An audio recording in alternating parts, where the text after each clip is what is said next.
जय जगन्नाथ सांग मैंने वेलकम कर एक फ्रेश वीडियो को तो आज आज डेरी न करी सीधा साड़क चलतु आज प्रश्न उत्तर विषय में आलोचना करवा। तो आज प्रश्न उत्तर बेसिकली रही 7 क्लास प्रश्न किटा जनरल नॉलेज 7 क्लास किसी इंपोर्टेंट प्रश्न उत्तर ठीक अच्छे।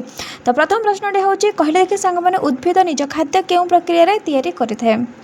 उद्भिद निजर खाद्य क्यों प्रक्रिया करें। तो ऑप्शन ए श्वसन, ऑप्शन बी प्रकाश संश्लेषण, ऑप्शन सी पाचन।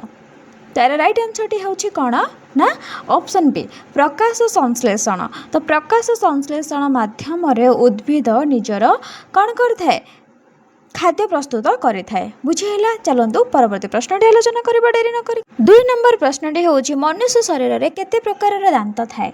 कहले देखी सांग मैंने आम मनुष्य शरीर जो दांत समुदाय दांत केतोटी ना 32 दांत समुदाय ठीक अच्छे। तो से दांत भी केते प्रकार थाए ठीक अच्छे। तो केते प्रकार थाए। तो ऑप्शन ए 2 प्रकार, ऑप्शन बी 3 प्रकार, ऑप्शन सी 4 प्रकार। तो यार राइट आंसर टी हूँ कौन ना ऑप्शन सी 4 प्रकार। तो मनुष्य शरीर दांत केते प्रकार थाए। तो यार राइट आंसर टी हूँ कौन ऑप्शन सी 4 प्रकार थाए। बुझीला 3 नंबर प्रश्न हूँ कहले देखी सांग मैंने रक्त लाल रंग क्यों हुए। तो रक्त लाल रंग क्यों हुए। ऑप्शन ए हिमोग्लोबिन हुए ना, ऑप्शन बी प्लाज्मा हुए ना, ऑप्शन सी जल हुए। तो क्यों हुए। तो राइट आंसर टी हूँ कौन ना ऑप्शन ए हिमोग्लोबिन। तो हिमोग्लोबिन साहाय्य ही रक्तर रंगटी लाल होता है। बुझेगा सांग मैंने प्लाज्मा द्वारा कौन हुए ना रक्तटा परिष्कार होता है ठीक अच्छे। तो हिमोग्लोबिन द्वारा रक्तर रंगटी कौन होता है लाल होता है। बुझेगा चलते परवर्ती प्रश्न आलोचना करवा। तो 4 नंबर प्रश्न हूँ पृथ्वीर उपग्रह किए। कहले देखी सांग मैंने आम पृथ्वीर उपग्रह किए। ऑप्शन ए चंद्र, ऑप्शन बी सूर्य, ऑप्शन सी पृथ्वी। तो किए से राइट आंसर टे। तार राइट आंसर टे हूँ ऑप्शन ए कौन चंद्र। तो पृथ्वीर उपग्रह हूँ किए से चंद्र। बुझीला। तो चलतु एमती सुंदर सुंदर प्रश्न उत्तर वीडियो आहरी आलोचना करवा। और जदि मो प्रश्न उत्तर आपको कौटी भी किसी भूल लगुच निहाती मत कमेंट बॉक्स में मेंशन करूँ जहाँफल कि मुझे नेक्स्ट टाइम आउ से भूलटा करें ठीक अच्छे। तो चलतु परवर्ती प्रश्न तो चलतु 5 नंबर प्रश्न आलोचना करवा। तो 5 नंबर प्रश्न हूँ वायु रे सबुठारु अधिक क्यों गैस रही। कहले देखी सांग मैंने वायु रे सबुठारु अधिक क्यों गैस रही। तो option A nitrogen, option B oxygen, option C hydrogen. तो क्यों गैस रही अधिक।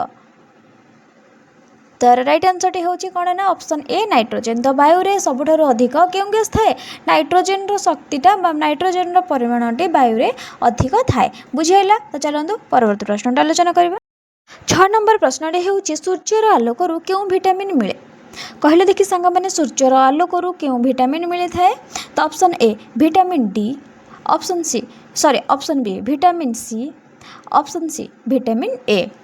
तार राइट आंसर टी कौन हम ना ऑप्शन ए विटामिन डी। तो सूर्यर आलोकरू आमको भरपूर परिमाण में विटामिन डी मिलता है। बुझीला। तो चलतु परवर्ती प्रश्न आलोचना करवा।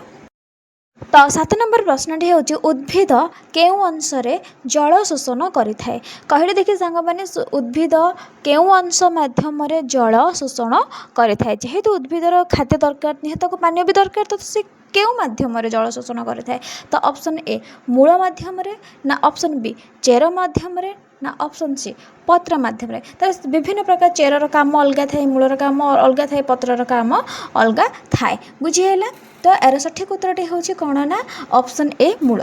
तो मूल माध्यम ही उद्भिद ता निजर जल शोषण करें। बुझीला। तो चलतु डेरी न करी परवर्ती प्रश्न आलोचना करवा। और जदि किसी आपको भूल लगुच निहाती कमेंट बॉक्स में मत। तो 8 नंबर प्रश्न हूँ ध्वनि ठीक अच्छे। ध्वनि केउं माध्यम चली पारे नाही। यहाँ गोटे माने अजीब टाइप प्रश्न अच्छी।